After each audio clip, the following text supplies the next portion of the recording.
You think you're paying down a loan. You're not. You're paying rent on debt, and the principal is the landlord. I've seen it happen over and over. Someone makes their $400 monthly payment on time for 5 years.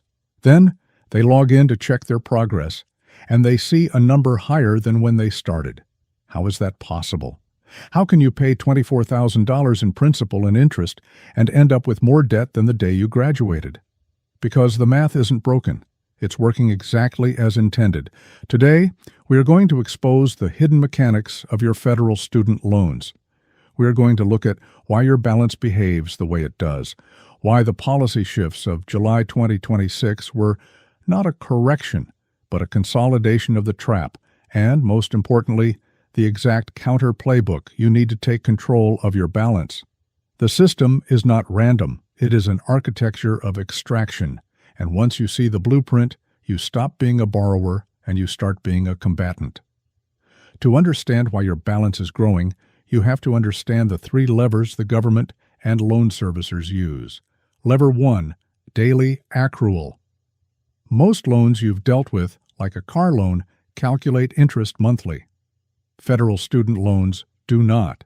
They calculate it daily. The clock never stops. If your loan balance is $50,000 at a 6% interest rate, you aren't paying interest on the whole $50,000. You are paying interest on that balance every single day. While you sleep, the debt grows. Lever 2, the capitalization event. This is the big one. Interest accrues daily, but it only gets added to your principal during a capitalization event. When you exit a grace period, switch repayment plans, or most critically, miss a recertification deadline for your income-driven plan, all that accrued, unpaid interest gets added to the principal balance. Suddenly, you aren't just paying interest on the money you borrowed, you are paying interest on the interest you didn't pay last month. This is compound interest, the exact same mathematical force that builds wealth in a retirement account, weaponized against you. Lever 3, the IDR paradox. Income-driven repayment plans were sold as a relief valve. Pay what you can afford. But the math is the trap. If your monthly payment is less than the daily interest accruing, that interest doesn't disappear. It sits there, waiting for a capitalization event. You are doing exactly what the plan tells you to do, and your debt is ballooning. You are compliant, and you are losing. Zoom out, and this stops being one borrower's story and starts being a crisis with a price tag. Americans are carrying $1.87 trillion in student debt right now, $1.69 trillion of it federal, spread across 42.8 million borrowers. That is roughly 1 in 8 American adults. And the numbers are moving in the wrong direction, fast. As of the first quarter of 2026, 10.34% of student loans are 90 days or more delinquent. 1 year earlier, that number was 7.74%. That is not drift. That is acceleration. 9 million borrowers are already in outright default, owing $220 billion combined. More than 13% of the entire federally managed loan portfolio has effectively stopped performing. Then, July 1, 2026, hit. The SAVE plan, which capped interest growth and covered 7 million borrowers, with another 450,000 waiting to enroll, was eliminated, not by Congress. By a federal court judgment on March 10, 2026, settling a lawsuit brought by Missouri and a coalition of states that argued the plan was never legal to begin with. Every one of those 7 million people got a 90-day countdown to pick a new plan. Do nothing, and you are auto-enrolled into the standard repayment plan or the new tiered standard plan, whichever the servicer defaults you into. The replacement menu is smaller than what it replaced. Save, pay, and income contingent repayment are gone for new borrowers. What's left? The tiered standard plan and a new plan called RAP, the Repayment Assistance Plan. RAP does something the old plans didn't. It caps how much unpaid interest can pile onto your balance. But the trade-off is buried in the fine print. Forgiveness on RAP doesn't arrive until 30 years of payments. up from 20 to 25 years on the plans it replaced. The government didn't close the trap. It moved the exit 10 years further away. And Congress tightened the tap at the source. Grad Plus loans, which used to let graduate students borrow the full cost of attendance, no cap, are gone for new borrowers. Master's students are now capped at $20,500 a year, $100,000 total. Law and med students at $50,000 a year, $200,000 total.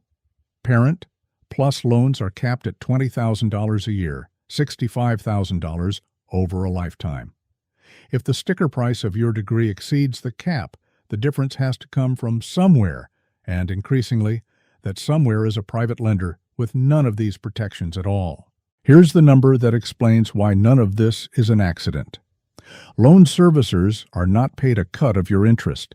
They are paid a flat fee per borrower per month, $1.50 if you're still in school, $3.25 once you're in standard repayment. That's it. Which means a loan that takes you 10 years to pay off generates about half the servicing revenue of one that takes you 20. The servicer has no financial reason to want you debt-free. They have a financial reason to want you serviced. And if the payments stop entirely, the government doesn't need a courtroom to come after you. Fall into default, and the Treasury Offset Program can seize your entire tax refund. No lawsuit, no judge, just a notice mailed 65 days in advance. The Department of Education can garnish up to 15% of your paycheck through administrative wage garnishment, again, without ever going to court. The goal was never repayment. The goal is servicing, and now you have the receipts. Now, the Counter-Playbook. You cannot change the policy, but you can change your behavior. Quick win first. If you are not already on autopay, enroll before September 30th, 2026.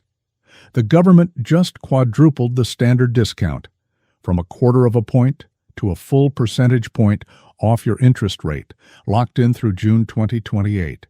It cost you nothing, and it is the one part of the system currently working in your favor. Step 1. The recertification lock. Set a calendar reminder for 30 days before your annual income recertification. If you miss this deadline, interest capitalizes. This is the single most common trigger for debt explosion. Do not wait for the email from the servicer. They have no incentive to make it easy. Step 2. The growth ratio. Calculate this number, monthly accrued interest, divided by your monthly payment. You can find your daily interest accrual on your loan statement. Multiply it by 30. That's your monthly interest. If that number is higher than your monthly payment, your balance is guaranteed to grow every month.